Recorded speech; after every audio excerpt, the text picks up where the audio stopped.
शिक्षा संस्कृति उत्थान न्यास हम लोगों का मूल संगठन है। उसी मातृ संगठन के सौजन्य से और उनके मार्गदर्शन में यह भारतीय भाषा अभियान जो है वो पल्लवित, पुष्पित और फलित हो रहा है। अब जब हम इस कार्यक्रम की शुरुआत कर रहे हैं तो निश्चित रूप से आप लोग थोड़ा बहुत भारतीय भाषा अभियान के बारे में जानना चाहेंगे। तो भारतीय भाषा अभियान के विषय में एक जानकारी जो आप लोगों को देनी है वह यह कि भारतीय भाषा अभियान मूलतः विधि और न्याय के क्षेत्र में भारतीय भाषाओं को स्थापित करने के लिए प्रेरित है। एक अभियान है, यह एक राष्ट्रव्यापी अभियान है जो विगत के 5 वर्षों से लगातार चलाया जा रहा है और देश के कोने कोने तक फैल चुका है। भारतीय भाषा अभियान का ध्येयवाक्य जो है वो यह है, माँ, मातृभूमि और मातृभाषा का कोई विकल्प नहीं। इसको हम जनता तक पहुंचाने के लिए जिन शब्दों का इस्तेमाल करते हैं, जिस नारे के साथ आगे बढ़ते हैं, वह नारा जनता को न्याय, जनता की भाषा में है। अब आज जिस विषय को बिहार प्रदेश ने अपने कार्यक्रम के लिए चुना है उसका भी वह विषय हमारा जो नारा है जनता को न्याय, जनता की भाषा में से बड़ा ही नज़दीक है। क्योंकि हम लोग ये मानते हैं कि माँ, मातृभूमि और मातृभाषा का कोई विकल्प नहीं है। और इन्होंने भी जो विषय चुना है वह यह चुना है कि भाई न्यायालयों के अंदर में मातृभाषा की क्या प्रासंगिकता है। अब हम सीधे सीधे मातृभाषा पे आना चाहेंगे।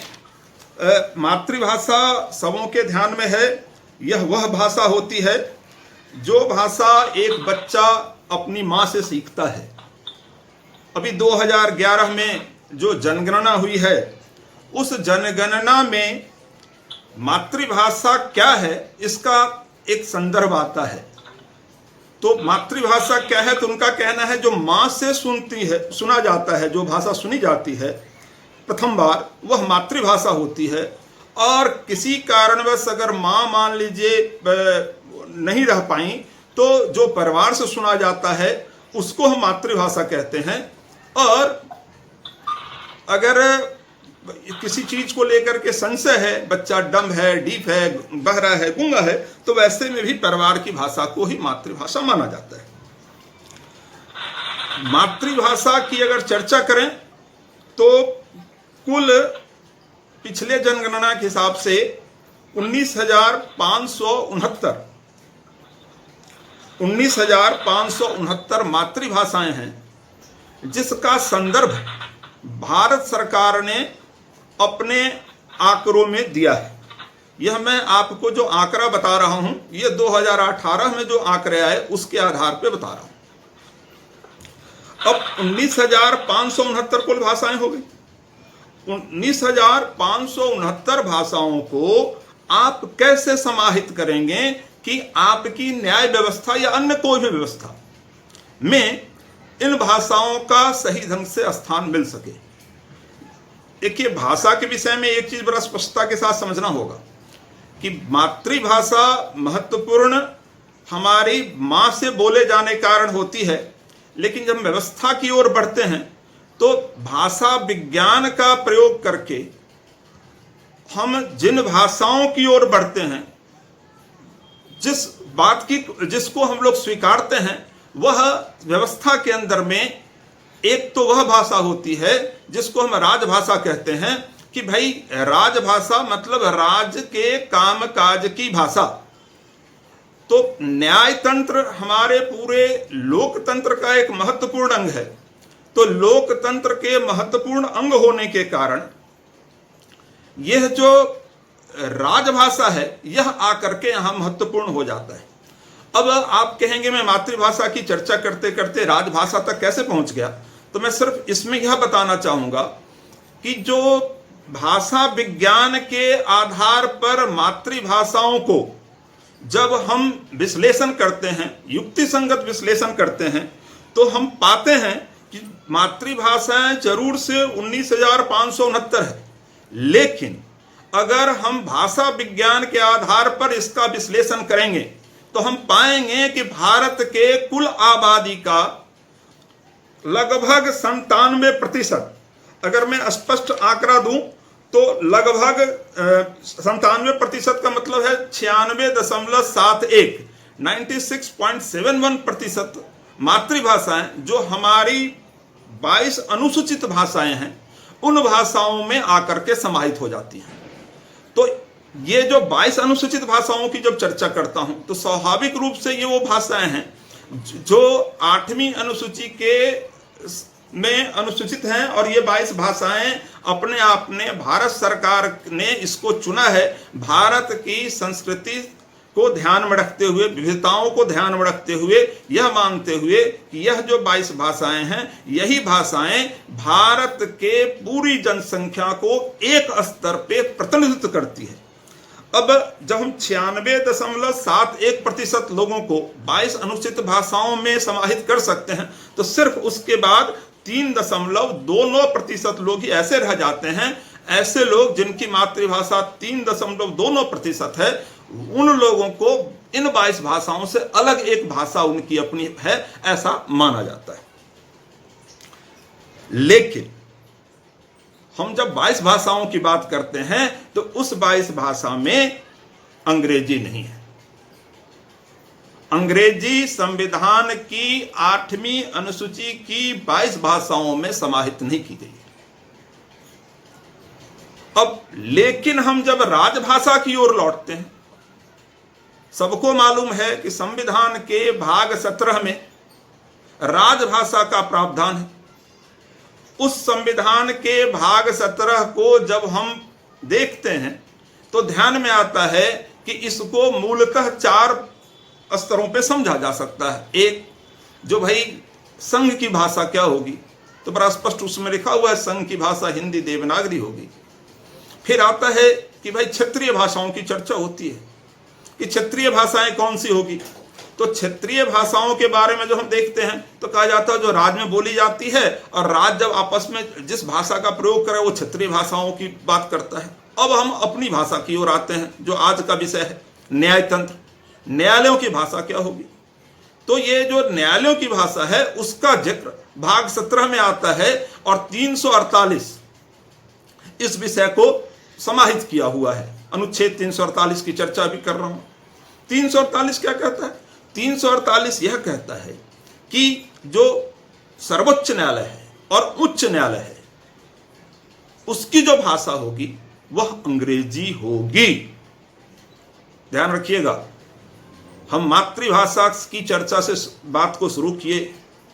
हमने यह बात कही कि जो हमारे 8वीं अनुसूची की 22 भाषाएं हैं वो 22 भाषाएं जो कुल 19,569 मातृभाषाएं हैं उनके बोलने वालों की 96.71% लोगों को अपने में समाहित करती है। लेकिन जो 348 है जो राजभाषा में दिया गया है, जहां अंग्रेजी को अपने आप में एक राजभाषा माना गया है, न्यायतंत्र के रूप में ऑफिशियल लैंग्वेज माना गया है जुडिशियरी का, वहां अंग्रेजी है। तो यह तो स्पष्ट है कि अंग्रेजी जो वहां पे रखी गई है वह अंग्रेजी ये 96.71% के लोगों को तो प्रतिनिधित्व नहीं कर रही है वहां पे। और क्या नहीं कर रही है? तो अब थोड़ा सा पहले अंग्रेजी की गणना को समझ लेते हैं स्पष्टता के तौर पे, तो ये इससे क्लैरिटी आ जाएगी, इससे हम लोग को स्पष्ट हो जाएगा कि भाई अंग्रेजी आखिर किन लोगों को प्रतिनिधित्व कर रही है वहां पे। अंग्रेजी के बारे में बताऊं, 2011 की जो जनगणना है वह यह बतलाती है कि भारतवर्ष में मातृभाषा के रूप में अंग्रेजी बोलने वालों की संख्या सिर्फ 2,69,678 है। सिर्फ 2,69,678 है। ध्यान रखें, भारतवर्ष की कुल आबादी आज के दिनों में लगभग 140 करोड़ है और अंग्रेजी मातृभाषा के रूप में जानने वाले 2011 के जनगणना के हिसाब से संख्या कितनी हुई? 2,59,678। अगर इसको आप प्रतिशत में निकालेंगे पूरी आबादी का, तो वह लगभग 0.02% ही आता है। 0.02% होता है।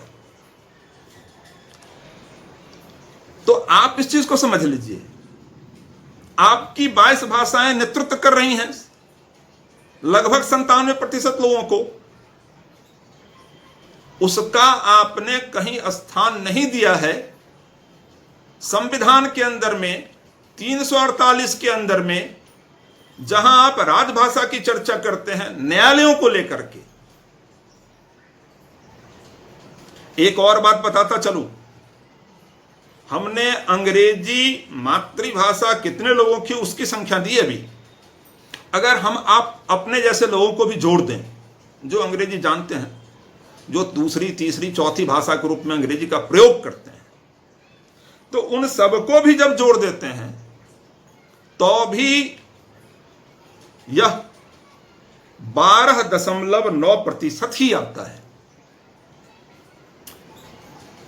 हम उस लोकतंत्र के हिस्सा हैं जहां न्याय तंत्र अपने आप में सबसे महत्वपूर्ण तंत्र है। और हमारे न्याय तंत्र की स्थिति यह है कि अगर हमारा एग्जीक्यूटिव, हमारे लेजिस्लेचर किसी भी कारण से कहीं कोई पथभ्रमित होते हैं और उनको लगता है कोई दिक्कत हो रही, तो सबसे बड़ा डंडा लेके वो खड़े होते हैं।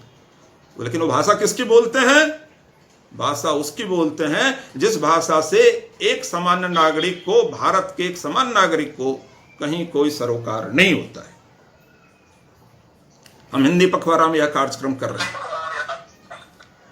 हम हिंदी के पखवाड़ा में यह कार्यक्रम कर रहे हैं, उसके उपलक्ष्य में यह कार्यक्रम कर रहे हैं। यहां यह जानकारी देना आवश्यक होगा कि हिंदी कितने प्रतिशत लोगों की मातृभाषा है। तो इसको अगर समझें तो हिंदी भारतवर्ष के कुल आबादी का 43.63% लोग ऐसे हैं, 44% आप कह सकते हैं, जिनकी मातृभाषा है। अभी अंग्रेजी के विषय में बताया आपको हमने कि अंग्रेजी जो तीसरी चौथी पांचवी भाषा के रूप में प्रयोग करते हैं, उनको अगर जोड़ दें तो उनकी संख्या कितनी हो जाती है? तो लगभग 12%। अगर हिंदी में ऐसा जोड़ दें तो, अगर आप हिंदी में ऐसा जोड़ देंगे बंधुओं, तो यह 70% हो जाता है। 69.2% के आसपास है, 23% के आसपास। इन आंकड़ों के माध्यम से मैंने क्या कहने की चेष्टा की, सबके ध्यान में आ गया होगा कि मैंने यह ध्यान दिलाने की चेष्टा की कि मातृभाषा हमारी, हम बड़ी बड़ी बातें कर रहे हैं लेकिन न्याय तंत्र में कहीं भी अपना स्थान नहीं रख पा रहा है। अपवाद के तौर पे अगर 4 उच्च न्यायालयों को आप छोड़ दें, बिहार जहां आप कार्यक्रम कर रहे हैं, उत्तर प्रदेश, मध्य प्रदेश और राजस्थान, इसके अलावा कहीं भी किसी उच्च न्यायालय में अंग्रेजी के अलावा किसी भाषा में कार्य नहीं हो रहा है।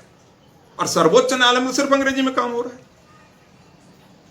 तो ऐसे में भारत चूंकि दुनिया का सबसे बड़े आबादी वाला लोकतंत्र है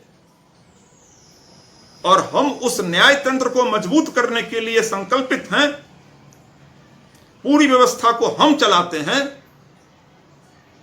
हमें हर नागरिक में यह सख्त निहित है कि वह देश की व्यवस्था में परिवर्तन लाए, अपने हित में सोचे और व्यवस्था अपने हिसाब से बनाए। तो आज इस मंच के माध्यम से आप लोगों को आह्वान करूंगा कि आप सभी यह स्पष्ट होने दिमाग में, हृदय से, कि हम अपनी मातृभाषा से कितना प्यार करते हैं, लोकतंत्र से कितना प्यार करते हैं, न्यायतंत्र को लोकतंत्र के महत्वपूर्ण अंगों में से अगर हम एक मानते हैं जो हमारे लिए न्याय की व्यवस्था है, तो इसमें मातृभाषा को स्थापित करने के लिए हम आगे क्या कार्य योजना बना सकते हैं, हम अपने स्तर से क्या कर सकते हैं, इसकी चिंता अभी से करना शुरू कर दें। मैं विषय प्रवेश इतना ही कहूंगा। मुझे लगता है हमने विषय स्पष्ट किया है और आप लोग इस विषय को आगे बढ़ाएं, ऐसा आप लोगों से आग्रह है। इन्हीं शब्दों के साथ मैं अपने शब्दों को विराम देता हूं। नमस्कार, धन्यवाद आप लोगों का, बहुत बहुत धन्यवाद।